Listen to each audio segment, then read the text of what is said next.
And to see them there, their young youth and their bright eyes as they're standing there to take this vow to bind them through life's journey, I always say to them something like this. Now, you want to be happy, and you cannot be happy without Christ. There's no home happy without Christ. I just want you to show me one. You have some make-believe, but you can't be happy without Christ. No, you're painting a fire like a person pretending to be a Christian. How can you get warm by a fire that's been painted? Painted fire won't warm. It takes real fire to warm. We can read back and see what the Holy Ghost done on the day of Pentecost. That was on Pentecost 2,000 years ago. If that same fire doesn't bring the same results today, what good does a historical God do us if He isn't the same God today? It's like feeding your canary bird vitamins to make good strong wings and feathers and put him in a cage. What good does his wings do him? See? If you're not going to preach the full gospel and believe everything and receive the Holy Ghost like it was then, what good does it do to have a Bible if He is the same God? He's got to be the same, or it doesn't do no good to go to school and learn theology and things. If you want to place Him back as a historical God, He's the same tonight. And I always tell my young couples like this, that happiness does not consist of how much of the world's goods you own, but how contented you make yourself with the portion that's allotted to you. That's right, too. I've seen couples that didn't have nothing. I married a couple here some years ago. I don't know how they ever asked me to marry him, but the boy was a friend of mine. His father worked the public service company with me. Very sharp, intelligent-looking young man. And he married a millionaire's daughter. The doorknobs was 14 karat in their home. And I had to practice the ceremony so long, going back in there and throwing rice and stuff and kneeling on a silk pillow and all sorts of ceremony. But when I married them, about 3 months later, my brother said to me, he had a couple that was going to get married, only the boy didn't have enough money to get married on. He had a girl, but he didn't have the money to pay the preacher. And he said, well, my brother never charged nobody for nothing. And I'm 51 years old, been in ministry 31 years, and never took an offering in my life. Never took an offering, don't never intend to. So I just don't do it. It's got to be done, but I just, whatever, if anybody gives me anything, all right. If they don't, it's all right anyhow. He can rain food out of heaven. So I just let it go like that. So I was believing. I've never missed any meals. I've postponed some, but I haven't missed any as yet. But it's always been nice to know Him.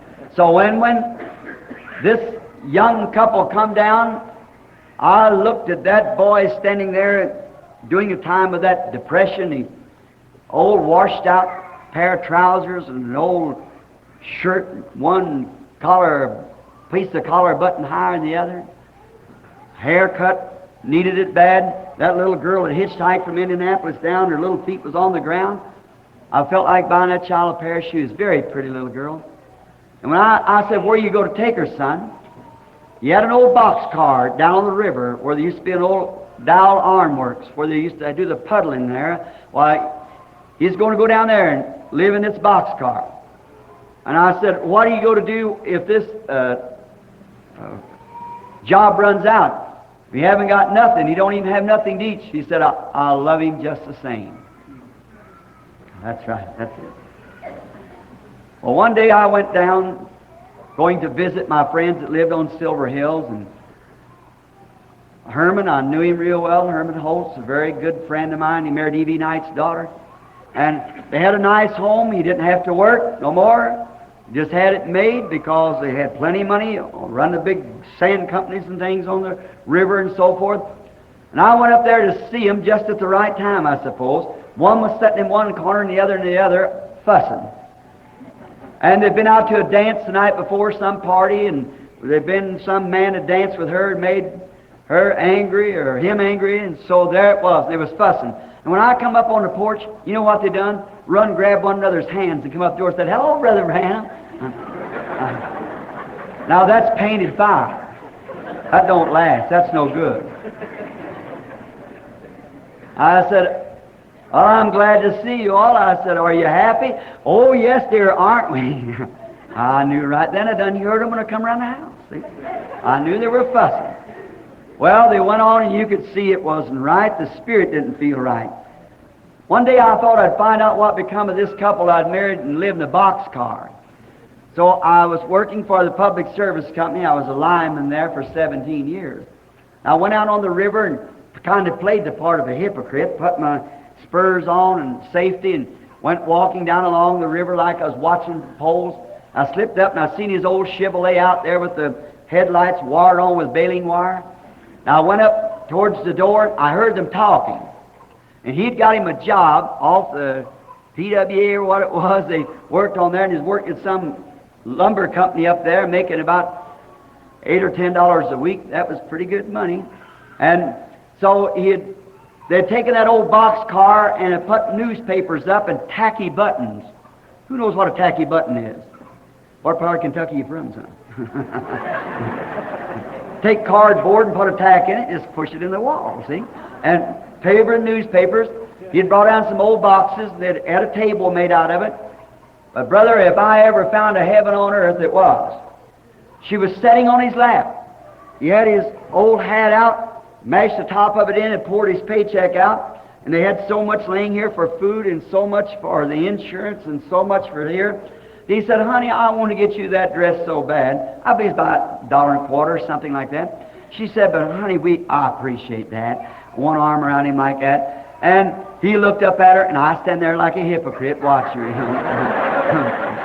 And so they began to count this money out. They didn't have enough to go all the way around. And he said, "Well, I've been trying so hard. The little dress hangs in the window up there. It's $1.25. Could we just let the insurance go or something?" She said, "No, honey, I appreciate it." Oh, he put his arms around her. And I stood there and turned around this way, looked up on top of the hill, and I could see the home of the others, the steeples from top of the house.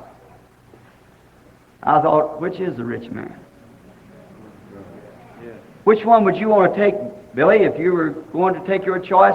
Let me have a real, true wife, one that loves me. Let me live down here in a boxcar. For I tell you, happiness and contentment money cannot buy. Money cannot buy love. That's the real thing.